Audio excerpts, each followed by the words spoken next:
two young voters. In Dallas, Texas, we have Rayaan Akbar, who is the CEO of 286 Ventures. And we have a freshman at Cornell University who joins us from Ithaca, New York. His name is Zaki Ahmad. Gentlemen, thank you so much indeed for your time.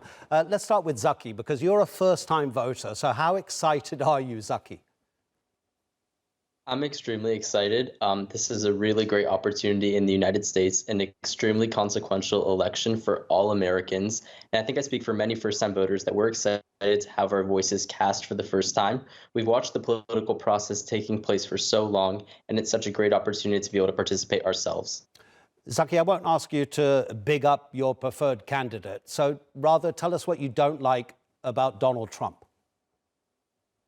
Well, I think the primary concern with Donald Trump is his consistent disrespect for American democracy. I think we've seen it during his first term in office, but then especially on January 6th, when we saw that complete disrespect for our processes when he attempted to overturn an election. And since then, in the 3 years that have passed, he has refused to admit that he lost the 2020 election. And I think that really goes to the core of the United States and our democratic institutions. And I think beyond that, the disrespectful language he's used in recent weeks and the lack of a coherent plan throughout this entire campaign for how he would build up the United States for the years to come. Kamala Harris put forward plans that are specific and focused on the American people, from child tax credits to helping first-time homebuyers, and he really hasn't done anything specific. He talks a lot about himself. He talks about his enemies in really hateful, divisive language, and I think that we really need to move forward with a better candidate, and I think that candidate is Kamala Harris. OK, Rayaan, what made you choose Donald Trump over Kamala Harris? So this issue, first and foremost, is related to all the Muslims around the world. When we look at the history of what the Democratic Party has done since the Obama administration, continuing on into the Biden administration, there's just been wars that have been aimed and targeted at innocent civilians. I think that a vote for the Democratic Party currently is a vote affirming genocide. To Zaki's point here is that, when we're allowing individuals like Biden and Kamala to pretty much put a blind eye on genocide, thousands and thousands of mothers and children dying, I think that that has to be stopped. I think a lot of people right now are picking between the two evils. And as a Muslim, you're supposed to look at what's apparent. And when we look at what's apparent, we've noticed that one thing and one thing only is the current administration is completely and utterly just, allowing genocide to occur. And I've seen this, firsthand. My father's in Gaza right now. He's a physician. I was just on the phone with him yesterday, and he was showing me that, every day, hundreds of kids are dying, and the administration has nothing to do about it. And additionally, at home, when we look at it, Hurricane Milton just came by, and we do work in Georgia as part of my business.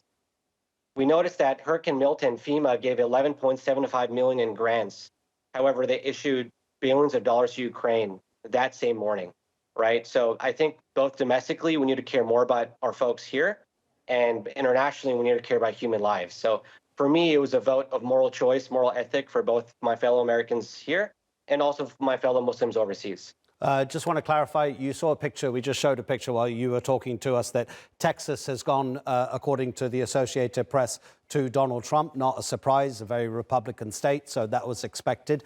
Rayaan, what you're saying is that you've voted based on a foreign policy issue.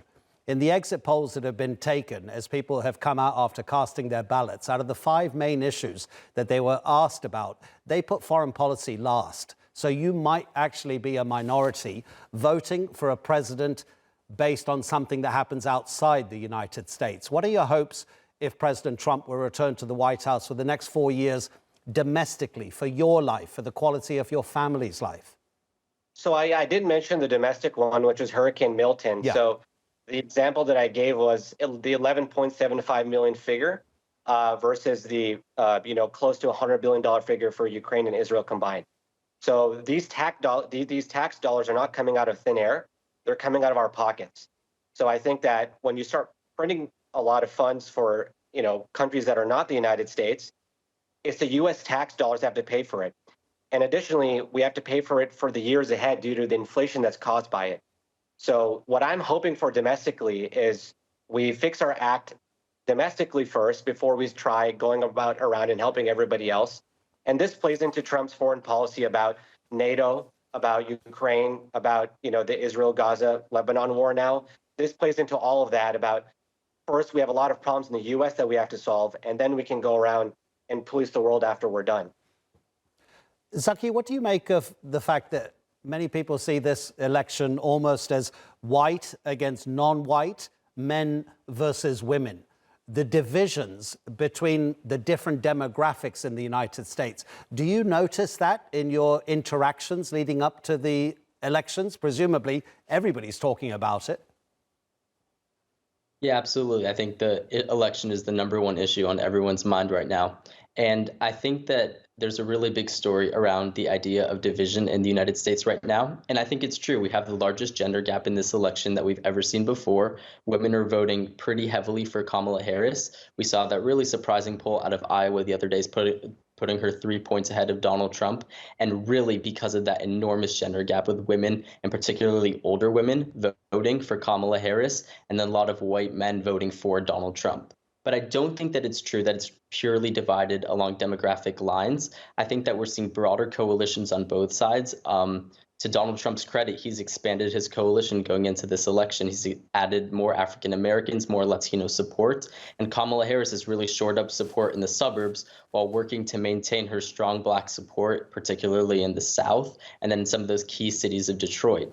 I think that here, it's not a great assumption to assume that someone votes a certain way based on their demographics, but to instead talk to the person. I think that young people in general are democratic and liberal. But when you speak to an individual person, there's so many issues ranging from the economy to the border that there's really a diversity of views that goes beyond your demographic and your identity. But do you feel that actually it's possibly the media that has created the divisions within society? Because the analysis shows that if you're a watcher of either CNN or Fox News, you're going to have some kind of opinion that's diametrically opposed because of what the experts on those networks are saying. But there was a study done by a university that asked Fox viewers for a few weeks to watch CNN. And then when they answered the questions that were put to them, it was shown that actually their opinions weren't as extreme as they had been before. So would you possibly blame the media? Or is it actually the people that you're interacting with that you feel anyway, they would be like that, one versus the other? I think it's definitely a mix of both, but I would say that the media plays a pretty significant role in shaping people's perceptions. I think it's extremely unwise to underestimate the influence that social media in particular has on young people. When you consider TikTok and all the various podcasters and various clips that are on TikTok that people watch to, your For You page is really curated based on what you're interested in, and the sets of facts that you're presented and the issues that you're presented with are entirely different. It's the same thing as if you watch Fox News and CNN. You could be presented with the border crisis on one, and on the other hand, you're primarily talking about abortion. And I think that shows the divergence in issues in this election. Really, what you watch seems to dictate what people believe. I'll hear friends who have watched something on a podcast recently, and I've never heard of this issue. And it's because our sources of information are extremely different. And in many cases, they're extremely biased in the United States at this time. Zaki, Ahmad and Rayaan, Akbar, both of you, thank you so much indeed. Really appreciate it.